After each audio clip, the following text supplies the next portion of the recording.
ராஜவாசல் வீட்டின் நிலைக்கதவுகள் அனைத்தும் முதலிலிருந்து எல்லா கதவுகளும் சரி, எந்த பக்கம் திறக்க வேண்டும், எந்த பக்கம் தாப்பால் போட வேண்டும் அப்படின்னு ஒரு கணக்கு உண்டு. அது அமைச்சு கரெக்டாக அமைச்சா ராஜயோகம் பெறும், லட்சுமி கடாட்சம் பெறும். அந்த கணக்கு பிரகாரம் எந்த திசை வாசலாக இருந்தாலும் சரி, கிழக்கு மேற்கு வடக்கு தெற்கு 4 திசை வாசலாக இருந்தாலும் சரி, நீங்கள் முதல்ல கதவு திறக்கிறீங்க அப்படின்னா வலது கை பக்கம் உங்களுடைய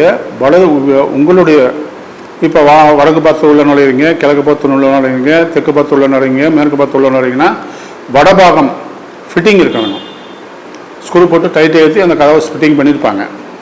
அப்போ ஒரு கதவு திறக்கிறீங்க அப்படின்னா முதல்ல இந்த கை தான் உள்ள போகும். இந்த கையில் போய் இப்படி திறக்கிறீங்க அப்படின்னா இந்த கை பக்கம் உங்களுக்கு ஃபிட்டிங் ஆகும். அப்போ சோத்துக்காலை எடுத்து மேலே வைப்போம், வலது காலை எடுத்து வீட்டுக்குள்ளே வைப்போம்.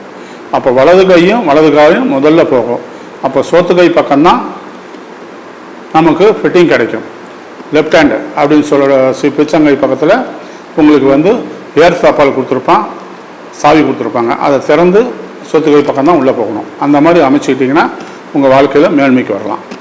மாறி அமைச்சால் செல்வாக்கு குறையும். கவனத்தில்